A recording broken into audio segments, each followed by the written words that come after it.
저는 2월 이후로 회사채 수익률, 국고채 수익률, 시장금리가 떨어질 거라 보고 있습니다. 현금성 자산으로 가지고 있던지 MMF나 CMA 가지고 계시던지 아니면 단기 채권을 하시던지 채권 투자 비중을 좀 늘려주시는 게 좋을 것 같습니다. 참고로 코스피가 76% 올랐죠. 그 다음에 코스닥 37% 올랐고요. 미국 S&P 500 16% 올랐습니다. 달러 인덱스가 하락할 때는 S&P 500보다 우리 코스피가 S&P 500보다는 이머징 마켓 주가가 더 오른다는 겁니다.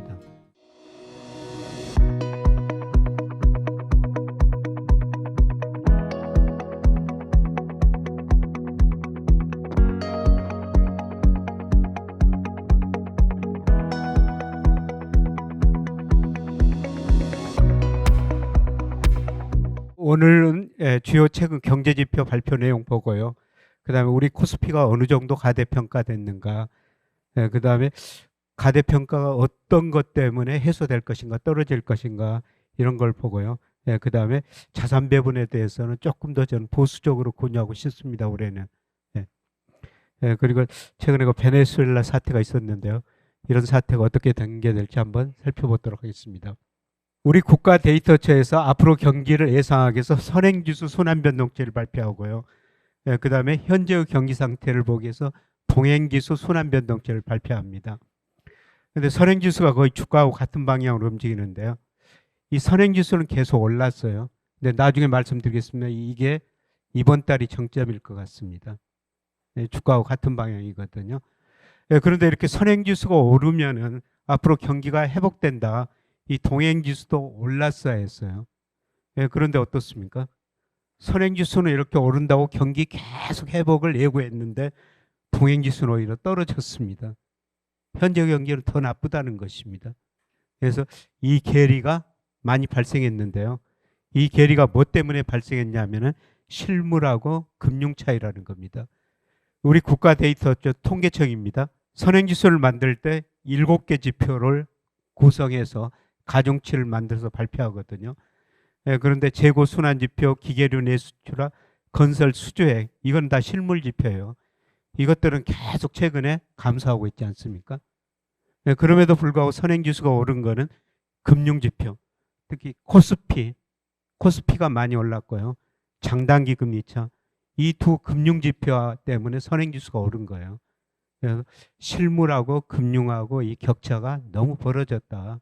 근데 동행지수에는 금융지표가 안 들어가요. 강공업 생산, 서비스업 생산, 건설, 기술 이런 것들인데요. 금융지표 하나도 안 들어가죠. 그래서 실물은 굉장히 별로 안 좋다는 겁니다. 근데 금융만 많이 올라가지고 특히 주가만 많이 올라가지고 실물하고 금융, 코스피하고 괴리가 너무 벌어졌다는 겁니다. 결국은 주가가 가대평가됐다. 나중에 이런 말씀을 드릴 텐데요. 그 다음에 최근에 경제 심리지수도 이제 둔화되고 있습니다. 경제 심리지수라는 건 뭐냐면 한국은행이 가계 심리지수, 소비자 심리지수, 기업 심리지수를 조사해가지고 가중치를 둬가지고 경제 심리지수를 작성하거든요. 그런데 주가가 이렇게 많이 오르고 있는데 이달에는 더 많이 오르고 있죠. 심리지수가 조금 위축된 조짐을 보이고 있어요. 미국도 그렇습니다. 미국도 소비 심리에는 굉장히 안 좋은데 주가만 많이 올랐죠. 최근에 소비 심리가 좀 나빠지고 있어요. 그래서 사실 그동안 소비 심리가 굉장히 좋았죠. 정부가 우리 가게한테 돈을 주고 그래서 소비 심리가 굉장히 좋았는데요. 제가 보기에는 이게 정점치고 하락 국면에 접어든 것 같습니다. 앞으로 소비 증가세가 둔화될 거라는 겁니다. 그러면 이 가대평가됐는데 이것들이 언제 해소될 것인가? 그러기 위해서 제가 여러분한테 늘 그 선행지수를 보자. 이런 말씀을 드렸는데요. 물론 여기까지가 실제치입니다. 제가 예상해 보니까요. 우리 국가 데이터처에서 선행지수를 발표하는데 제가 그거를 좀 수정을 해가지고 저 나름대로 다시 그 선행지수를 만들고 순환변동치를 만들었는데요. 이게 1월이 정점이 나옵니다. 그리고 계속 꺾입니다. 그리고 OECD 선행지수 이거는 2월에 정점이 나와요. 물론 제 모델입니다. 발표되면 좀 달라질 수가 있습니다. 그래서 당장 1월과 14일 날 저녁에 OECD 선행지수 12개 발표가 되거든요. 발표되면 제가 모델에 넣고 다시 전망을 할 겁니다. 그래서 이 방향이 바뀌면 여러분한테 즉시 말씀을 좀 드리겠습니다. 그런데 현재까지 정보로 보니까요.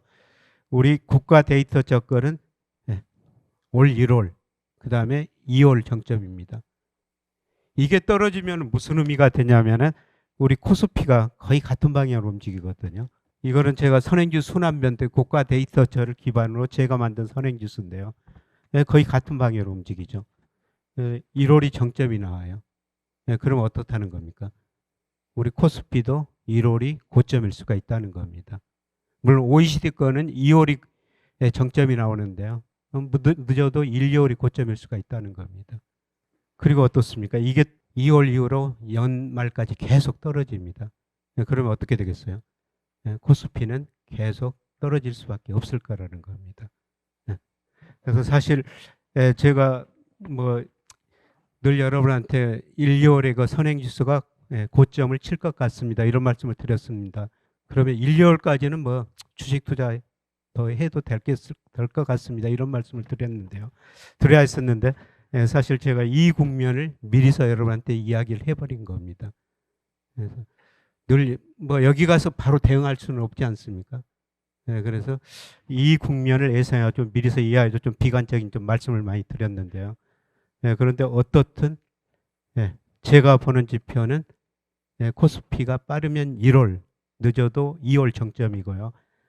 그리고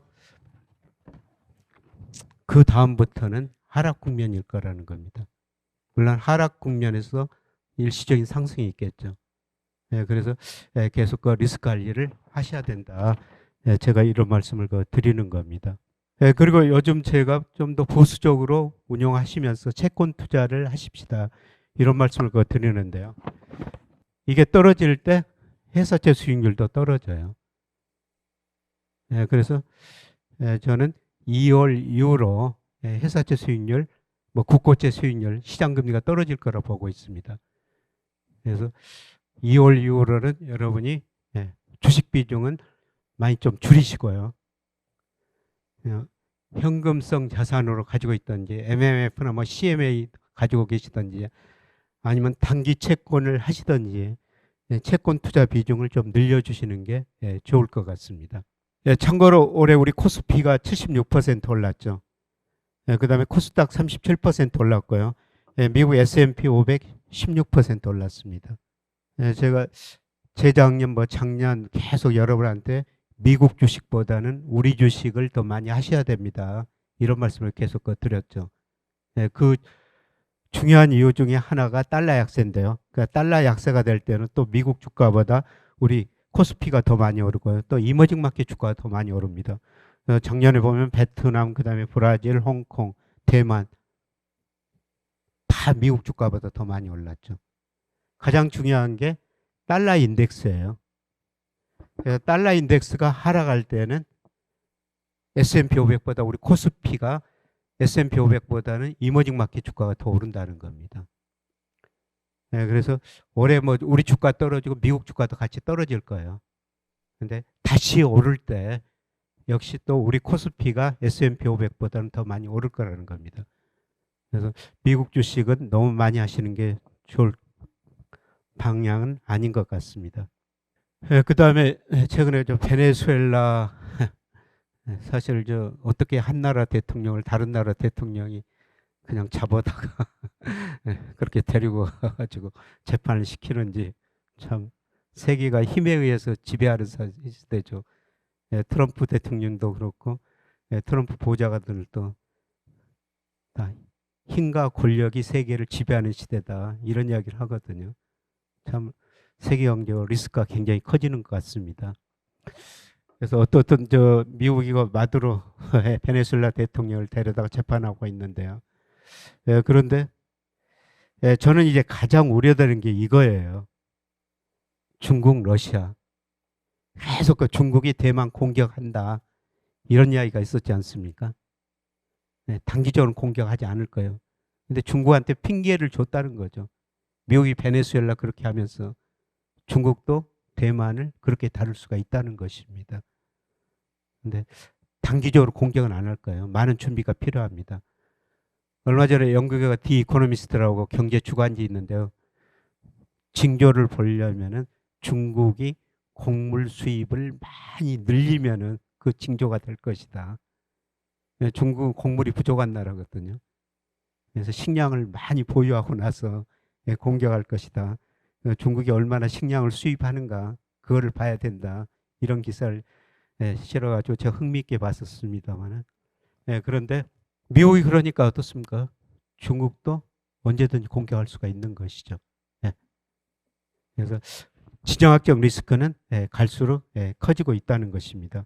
근데 요새 저 AI 거품 논란이 상당히 좀 수그러들었죠. 그러면서 우리 뭐 삼성전자, SK 하이닉스 주가 계속 많이 오르고 있는데요. 근데 삼성전자 주가가 이게 장 끝나고 나서는 아까 보니까 떨어지고 있더라고요. 좀 저는 모든 걸 리스크 관리 하셔야 된다고 생각하는데요. 제가 보기에는 AI 테크 밸류에이션이 너무 높습니다. 언제든지 꺼질 수가 있다는 거죠. 특히 미국 AI 관련 기업들이요. 투자는 많이 했는데 이익이 아직 안 나거든요.